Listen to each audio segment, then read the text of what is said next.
Hello student, स्वागत है आपका हमारे यूट्यूब चैनल मैथ इंडियंस में। कक्षा 11 गणित में इस समय हम लोग 10वां चैप्टर पढ़ रहे हैं, सरल रेखाएं, स्ट्रेट लाइंस। और भाई आज के इस वीडियो में आपको हम पढ़ाने वाले हैं एक्सरसाइज 10.3। भाई एक्सरसाइज 10.3 में हम प्रश्न नंबर 1 से लेकर प्रश्न नंबर 8 तक पहले ही हल कर चुके हैं। अगर आपको भाई हमारे पिछले वीडियोस देखने हैं तो आप हमारी प्लेलिस्ट में से देख सकते हो। अभी यहाँ पर हम प्रश्न नंबर 9 से शुरुआत करने जा रहे हैं। तो भाई पहले किताब उठा लीजिए और देखिए कि प्रश्न नंबर 9 में क्या कह रहा है। आपके पास यहाँ दो सरल रेखाएं हैं और भाई कह रहा है कि इन दोनों के बीच का जो कोण है, जो प्रतिच्छेदन कोण है, उसे आपको भाई ज्ञात करना है। देखो, एक रेखा है √3x प्लस वाई बराबर 1 और भाई एक रेखा है x प्लस √3y बराबर 1। दोनों रेखाएं हैं, दोनों आपस में क्या कर रही हैं, एक दूसरे को प्रतिच्छेदित करती हैं। तो भाई वही वाला आपको ना कोण ज्ञात करना है।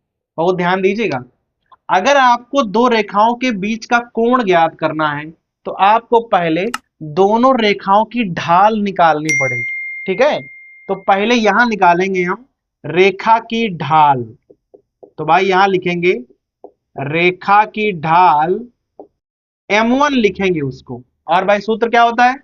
सूत्र होता है -a/b वाला यूज करने वाले हैं। तो m1 का मान यहां पर क्या हो जाएगा? देखो, a का मान है √3 और यहां b का मान है 1। ठीक है, तो m1 का मान हो जाएगा -√3। समझ में आ गया भाई? -a/b, a का मान है जो x का गुणांक है और b का मान है जो y का गुणांक होता है। ठीक है, ऐसे ही आपको यहां पर निकालनी है रेखा की ढाल m2 बराबर। सूत्र वही आपको यूज करना है जो आपने यहां पर यूज किया है, -a/b वाला। यहां a का मान है 1 और b का मान है √3। तो भाई मान रखना है आपको। तो m2 क्या हो जाएगा? -1/√3। m1 और m2 आपको पता चल गए हैं, दोनों रेखाओं की ढाल हमें मालूम पड़ गई है। अब निकालना है बीच का कोण। तो भाई सूत्र होता है tan थीटा बराबर plus minus m1 minus m2 1 plus m1 m2। इस प्रकार से भाई सूत्र होता है। m1 और m2 का मान आपको मालूम है, केवल रखना है बस। बहुत ध्यान दीजिएगा, प्लस माइनस m1 का मान है -√3, फिर माइनस m2 करना है और m2 में एक माइनस पहले से लगा हुआ है, तो माइनस माइनस प्लस हो जाएगा 1। आप देखो, m1 गुणे m2 करना है प्लस में। तो भाई m1 है आपका -√3 और m2 है -1/√3। इस प्रकार से तो भाई ये और ये तो कैंसिल हो जाएगा, माइनस माइनस यहाँ +1 आ जाएगा। ऊपर देख लो क्या आएगा आपका, tan थीटा बराबर, भाई यहाँ एलसीएम लोगे ना तो √3 आपका हो जाएगा -3 और +1 और नीचे बचेगा आपका √3 और ये हो जाएगा 1 + 1 अर्थात 2 आ जाएगा। और भाई बाहर आप प्लस माइनस यूज कर लो। भाई यहां एलसीएम लोगे तो √3 माइनस √3 +1 ये वाला बचेगा और जो ये वाला है ये पहुंच जाएगा नीचे। और नीचे क्या बचा है? 1 और +1 ये, अर्थात 2 बचे हैं नीचे।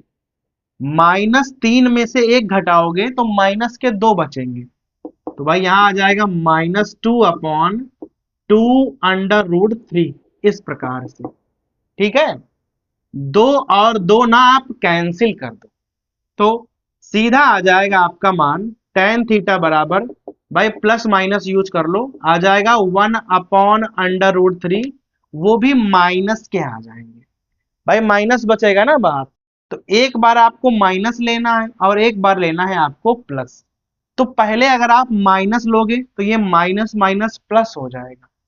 तो थीटा का मान tan में कब होता है? 1/√3, जब मान 30 डिग्री का होता है तब। ये आपने कब लिया है? माइनस लेने पर। अगर यहाँ आप माइनस लोगे तो माइनस माइनस प्लस हो जाएगा ना। और tan में 1/√3 जो वैल्यू होती है वो होती है 30 डिग्री की। ठीक है।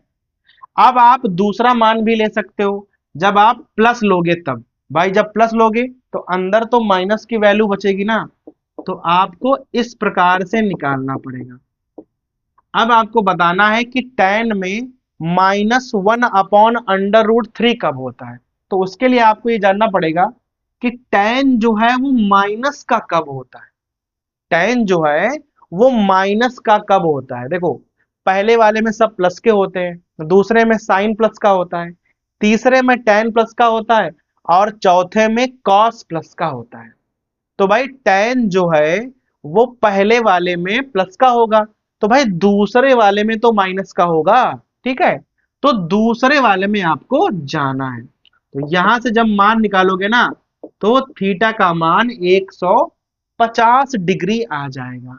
180 माइनस थीटा को हमने यूज किया है, और थीटा की वैल्यू 30 लोगे तो 180 से घटाओगे तो 150 तो आएगा ना।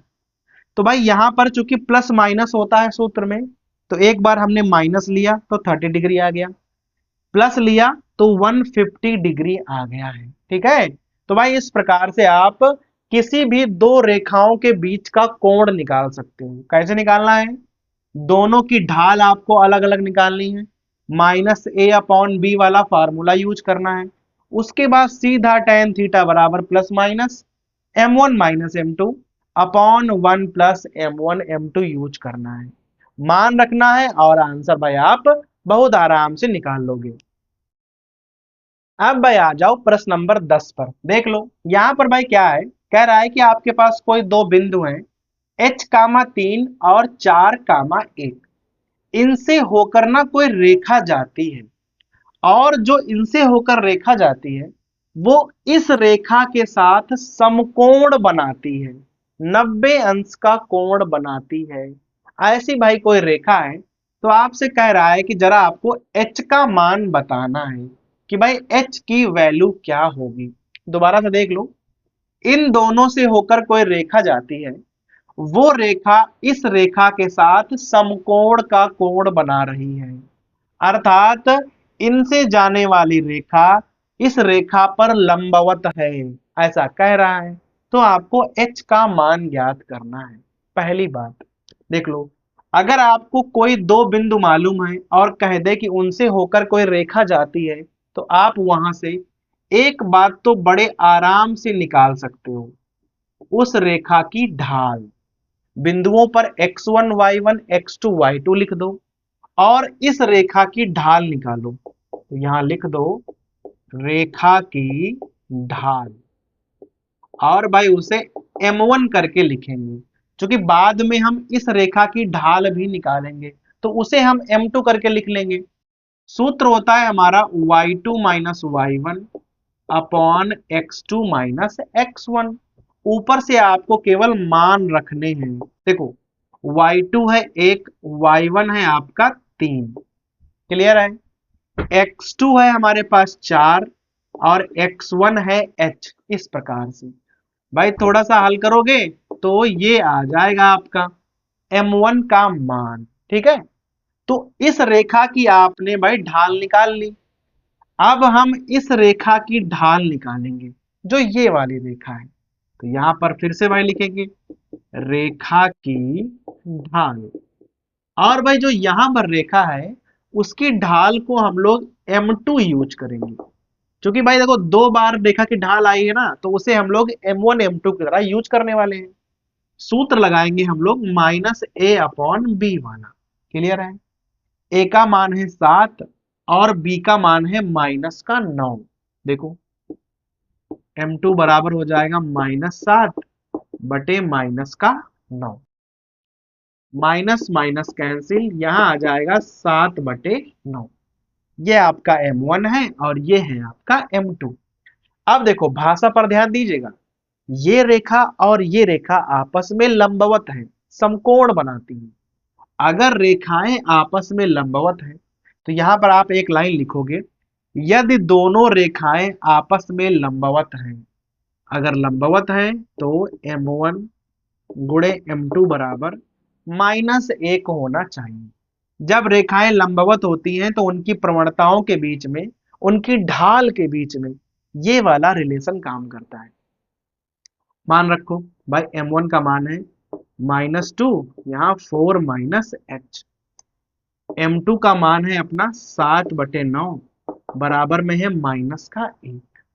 ये और ये हो जाएगा आपका कैंसिल। ऊपर 7 दूनी 14 और नीचे यहाँ 36 और -9h इक्वल टू 1 हो जाएगा। यहां से आप क्या करोगे भाई, तिरछी गुणा कर लो, तो 36 -9h इस प्रकार से आएगा। 9h इधर, 36 और 14 उधर जाएंगे तो माइनस के हो जाएंगे। तो भाई h बराबर 36 में से आप 14 घटाओगे तो यहाँ 22 आएगा और 9 जाएंगे आपके अपॉन में, क्योंकि भाई इधर गुणा में लिखे हुए थे। और h का मान क्या आ जाएगा, h का मान आ जाएगा 22/9। क्लियर है? तो भाई केवल आपको भाषा पर ध्यान देना है कि इन दोनों से जो रेखा होकर जाती है वो रेखा इस रेखा पर लंबवत है। तो हमने क्या किया कि इन दोनों से होकर जाने वाली रेखा की ढाल निकाल ली, फिर इस वाली रेखा की ढाल निकाल ली, और अगर दोनों रेखाएं आपस में लंबवत हैं तो उनकी ढाल के बीच ये वाला संबंध काम करेगा। m1 m2 के मान रखे, तिरछी गुणा करी और देख लो h का मान कितने आराम से निकल आया है। क्लियर है भाई? तो ये हो जाएगा आपका प्रश्न नंबर 10। अब भाई प्रश्न नंबर 11 पे आ जाओ। देखो क्या कह रहा है, आपके पास एक बिंदु है और एक रेखा दी हुई है। कह रहा है कि इस बिंदु से होकर जाने वाली रेखा है और जो रेखा है वो इस रेखा के समांतर भी है। आपको रेखा ज्ञात करनी है। जो रेखा है वो इस रेखा के समांतर है और इस बिंदु से होकर जाती है, ऐसी रेखा का आपको समीकरण ज्ञात करनी है। देखो जैसे ही समांतर रेखा का जिक्र होता है, आप भाई समझ जाओ, जो इस रेखा की ढाल होगी वही आपको जो रेखा निकालनी है ना उसकी ढाल होगी, क्योंकि समांतर रेखाओं की ढाल एक समान होती है। तो पहले हम इस रेखा की ढाल निकालेंगे, रेखा की ढाल, और भाई उसे हम लोग m लिखेंगे। और सूत्र क्या होता है, सूत्र होता है -a/b। चूंकि ये रेखा का ना एकदम व्यापक समीकरण लिखा हुआ है तो यहाँ पर सीधे ही मान -a/b हो जाएगा, क्योंकि a का मान a है और b की जगह b ही लिखा हुआ है। तो जो इस रेखा की ढाल है वही आपको जो रेखा निकालनी है उसकी ढाल एकदम सेम है। अब आपको एक बिंदु मालूम है और भाई एक ढाल मालूम है और निकालना है रेखा का समीकरण। तो आप भाई तुरंत समझ जाओ कि आपको कौन सा सूत्र यहाँ अप्लाई करना है जब आपको रेखा की ढाल मालूम होती है और एक बिंदु मालूम होता है। सूत्र होता है हमारा y-y1 बराबर m x माइनस x1। एक बात और, x1 y1 के मान x1 y1 ही है, क्योंकि यहाँ सब कुछ एकदम मानक रूप में लिखा हुआ है। देखो y माइनस y1 की जगह आपको y1 रखना है, बस m की जगह पर -a/b रख देना है। बाकी x1 की जगह आप x1 ही रखोगे, b को आप इधर ले आओगे तो भाई यहाँ हो जाएगा b y माइनस y1, और यहाँ हो जाएगा आपका -a x माइनस x1।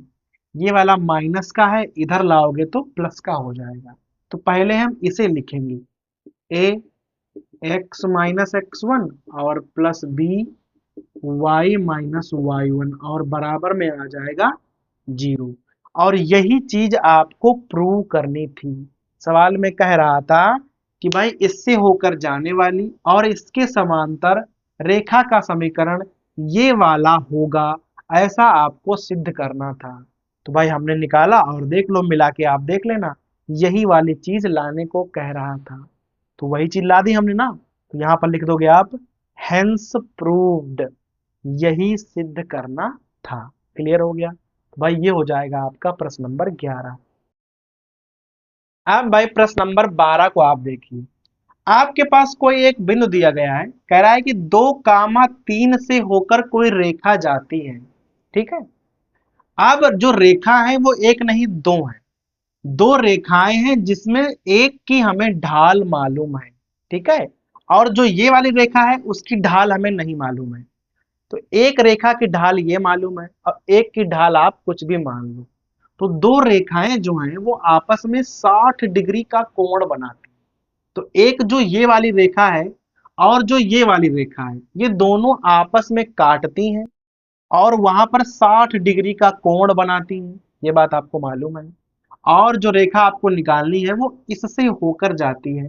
तो आपको रेखा का समीकरण ज्ञात करना है। देखो, दो रेखाएं हैं, उनके बीच का कोण आपको मालूम है, एक रेखा की ढाल मालूम है, बस दूसरी रेखा की ढाल आपको नहीं पता है।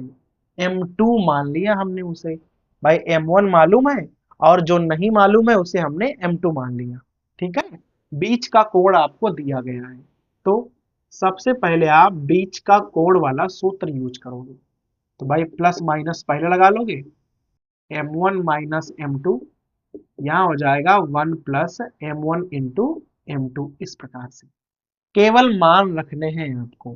थीटा का मान 60 डिग्री है, तो यहाँ हो जाएगा tan 60 बराबर प्लस माइनस, और यहाँ हो जाएगा 2 माइनस M2, और यहाँ पर 1 प्लस 2M2। tan 60 का मान होता है √3 बराबर प्लस माइनस, यहाँ हो जाएगा 2 माइनस M2, और भाई ये वाला ना पूरा आप ऐसे ही उतार दो इस प्रकार से। अब देखो, चूंकि यहाँ पर प्लस और माइनस दो निशान लगे हुए हैं, तो आप एक बार में एक को ही हल कर पाओगे। तो सबसे पहले हम प्लस वाला हल करेंगे। तो यहाँ लिखेंगे प्लस लेने पर, तो आप यहाँ प्लस मानकर चलोगे, तिरछी गुणा हो जाएगी। तो भाई √3 के साथ यहाँ आप गुणा कर दो, तो हो जाएगा √3 प्लस 2 √3M2 बराबर, और ये वाला 2 माइनस M2 आप ऐसे ही उतार लो। M2 को एक तरफ लाओ और गिनतियों को एक तरफ ले जाओ। यहाँ 2 √3M2 प्लस M2 हो जाएगा, और ये वाली गिनती उधर जाएगी तो माइनस की हो जाएगी। M2 ना आप यहाँ कॉमन निकाल लो, तो यहाँ 1 बचेगा और ये प्लस 2 √3 बच जाएगा बराबर 2 माइनस √3। अब देखो, M2 का मान क्या आ जाएगा, 2 माइनस √3 अपॉन में 1 प्लस 2 √3। ये M2 का मान कब आया है, जब हमने प्लस के साथ हल किया है। आप चाहो तो माइनस के साथ भी हल कर सकते हो। तो भाई लिखेंगे माइनस लेने पर। देखो, माइनस का मतलब है यहाँ पर माइनस लग जाएगा, तिरछी गुणा करो आप, तो ये वाली गुणा पे तो कोई प्रभाव पड़ेगा नहीं। √3 से आप यहाँ गुणा कर दो, तो हो जाएगा √3 प्लस 2 √3M2। जब यहाँ माइनस हो जाएगा ना, तो इन दोनों के निशान आपस में बदल जाएंगे, तो हो जाएगा -2 और प्लस का हो जाएगा M2, इस प्रकार से। M2 को एक तरफ ले लो, तो 2 √3M2 और माइनस का हो जाएगा आपकी बार M2, और बराबर में है माइनस, और ये वाला प्राणी भी उधर जाएगा तो माइनस का हो जाएगा। M2 कॉमन लोगे तो यहाँ बचेगा 2 √3 माइनस 1, और यहाँ आप चाहो तो माइनस को ना इस प्रकार से कॉमन भी निकाल सकते हो। M2 बराबर क्या हो जाएगा, बहुत ध्यान देना यहाँ पर, 2 प्लस √3, ये जो माइनस है बाहर ना, इससे अगर हम यहाँ गुणा कर दें तो इन दोनों के निशान इस प्रकार बदल जाएंगे। और ये देख लो, M2 हमें यहाँ पर भी प्राप्त हो गया है। बस थोड़ा सा अंतर है, यहाँ ऊपर माइनस है नीचे प्लस है, यहाँ ऊपर प्लस है नीचे माइनस है, बाकी संख्याएं एकदम सेम हैं, दोनों ही आपके M2 हो जाएंगे। तो इसका मतलब है आपके पास दो आंसर आएंगे, क्योंकि भाई जब थीटा का सूत्र लगाते हैं तो वहां पर प्लस माइनस यूज होता है, तो एक बार प्लस लेंगे एक बार माइनस लेंगे, तो दो अलग अलग आंसर आएंगे। अभी आपको खाली m ज्ञात करना था और यहां से आप क्या लगाओगे, आप लगाओगे रेखा का समीकरण। सूत्र लग जाएगा y माइनस वाई वन, और जो m होता है उसको हम m2 लिखेंगे, क्योंकि जो हमारी रेखा है उसकी प्रवणता हमने m2 मान रखी है। और यहाँ हो जाएगा x माइनस एक्स वन, और जो आपका बिंदु है वो x1 y1 इस प्रकार से लिखा जाएगा। अभी करना क्या है आपको, यहाँ पर भाई x1 y1 की ये वाली वैल्यू लेनी है, m2 का पहले ये वाला मान रखना है और एक समीकरण निकाल देना है। ये काम आपको स्वयं करना है। तो भाई एक उत्तर आपके पास आ जाएगा। उसके बाद x1 y1 के यही मान रखने हैं, लेकिन अब की बार m2 का ये वाला मान रख देना है और फिर से एक उत्तर आ जाएगा। इस प्रकार से भाई यहाँ पर दो उत्तर प्राप्त हो जाएंगे। और दो उत्तर क्यों प्राप्त हुए हैं, क्योंकि भाई सूत्र में ही प्लस माइनस होता है, एक बार प्लस लिया एक बार माइनस लिया। जब ढाल ही दो है तो रेखा के समीकरण भी हमें दो प्राप्त हो जाएंगे। ठीक है भाई, तो ये हो जाएगा हमारा प्रश्न नंबर 12।